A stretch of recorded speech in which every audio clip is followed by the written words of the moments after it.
Halo guys, jumpa lagi bersama WSS Masa Bercerita. Hari ini aku akan membawakan kisah keluarga marinir yang memilukan.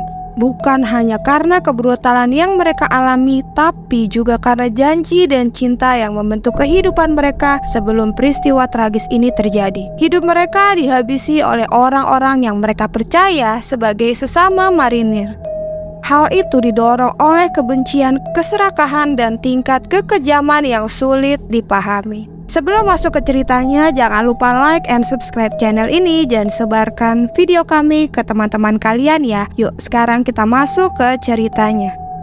Jan Spitzak adalah seorang marinir berusia 22 tahun lahir dari keluarga di Polandia. Dan Kuyana Jenkins Spitzak adalah seorang wanita berusia 26 tahun yang bercita-cita di bidang medis. Mereka bertemu dan jatuh cinta. Hubungan mereka penuh dengan janji dan komitmen. Terbukti dengan adanya pernikahan mereka pada tanggal 8 Agustus 2008. Kuyana sengaja memilih tanggal yang sangat cantik, yaitu bulan 8, tanggal 8 tahun 2008 untuk memastikan bahwa Jan tidak akan melupakan hari jadi mereka.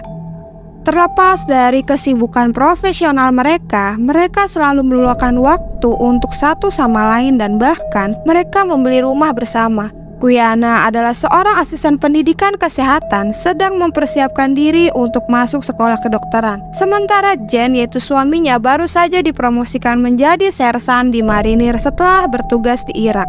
Pasangan ini bisa dibilang couple goals banget karena mereka memiliki pekerjaan yang sudah mapan dan memiliki paras yang tampan dan cantik.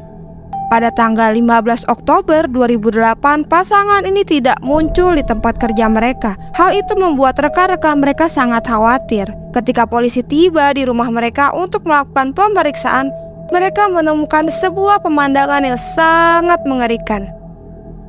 Jan dan Kuyana ditemukan dalam posisi diikat, disumpal, dan disiksa secara brutal. Rumah itu telah digeledah dan tercium bau bensin di mana-mana, yang mengindikasikan adanya upaya untuk menghancurkan barang bukti. Mayat Kuyana ditemukan dengan bukti-bukti kekerasan seksual yang berlangsung selama berjam-jam. Rincian kejahatan ini mengejutkan bahkan para penyelidik yang berpengalaman sekalipun dengan tingkat kekejaman yang sangat menonjol. Adanya hinaan rasial yang dilukis di dinding rumah mereka menunjukkan bahwa kebencian ras mungkin menjadi faktor pendorong dalam kejahatan keji ini. Ketika penegak hukum dan Naval Criminal Investigative Service atau disingkat NCIS meluncurkan investigasi, segera terlihat jelas bahwa para tersangka berada di sekitar rumah. 3 set sidik jari, sepatu, dan rekaman CCTV yang menunjukkan beberapa pria menarik uang dari ATM menggunakan kartu Kuyana mengarah pada beberapa penyerang. Tidak lama kemudian, kecurigaan jatuh pada anggota marinir yang bertugas bersama Jan di Camp Pendleton. Satu nama terus muncul selama wawancara, yaitu Kopral Tyrone Miller. Miller yang memiliki reputasi tidak menyukai Jan selama pekerjaannya menjadi tersangka utama. Saat diinterogasi, Miller membantah terlibat dalam pembunuhan Kuyana dan Jan. Dia menyatakan bahwa dia bertengkar dengan Miller, tapi dia membantah terlibat dalam pembunuhan. Miller menyatakan bahwa dia bertengkar dengan Jan karena masalah pekerjaan, tetapi pertengkaran itu terlalu kecil untuk menjamin adanya pembunuhan. Saat menggeledah rumah Miller, polisi menemukan barang-barang milik Kuyana dan Jan yang dicuri, termasuk perhiasan dan pakaian militer, serta senjata dan bandana yang digunakan dalam kejahatan tersebut. Bukti-bukti yang memberatkan semakin menguatkan keterlibatannya dan Miller akhirnya mengaku guys. Jadi kronologinya seperti ini guys. Para penyerang mencoba membobol rumah Jan, tapi sayangnya tidak berhasil. Kemudian mereka mengirim Cox untuk mengetuk pintu rumah Jan. Jan yang mengintip dari dalam segera mengambil pisau lalu membukakan pintu sambil memegang pisau besar tersebut. Jan dan Miller sempat adu mulut sebelum keempatnya langsung memaksa masuk ke dalam rumah. Mereka sambil menodongkan senjata ke arah Jan. Karena posisinya 1 lawan 4 orang, pastinya si Jan kalah dong ya. Keempat marinir itu akhirnya langsung menghikik dan menyubat Kuyana dan Jan. Kemudian mereka memukuli dan menyekap mereka. Lalu kemudian mereka menanyakan di mana Jen dan Qiana menyimpan uang. Tapi sayangnya tidak ada uang di dalam rumah itu. Para penyerang terus menyiksa Qiana hingga dia memberikan nomor PIN kartu ATM miliknya. Kemudian kelompok tersebut memaksa Jen untuk menonton Sykes dan Miller bergantian memperkosa Qiana selama berjam-jam. Nah, itu adalah hal terakhir yang dilihat Jen. Setelah mereka puas dengan Qiana, Miller kemudian memerintahkan John untuk menembak pasangan itu hingga mereka tewas. Setelah mereka tewas, akhirnya keempat orang tersebut melontarkan hinaan rasial di sekitar rumah sebelum mereka mencoba membakarnya. Kebrutalan kejahatan tersebut mengguncang masyarakat setempat dan dunia militer. Jan dan Qiana dimakamkan bersama sebagai simbol cinta mereka dan kehidupan yang tidak pernah bisa mereka nikmati sepenuhnya.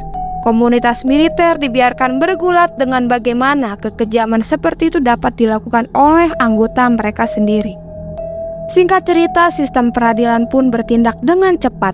Tyrone Miller, Emrys, John, dan Sykes dijatuhi hukuman mati atas peran mereka dalam kejahatan tersebut. Kevin Cox menerima 2 hukuman seumur hidup tanpa kemungkinan pembebasan bersyarat. Terlepas dari hukuman yang dijatuhkan, kasus ini masih menyisakan pertanyaan mengenai motif yang mendasari para penyerang.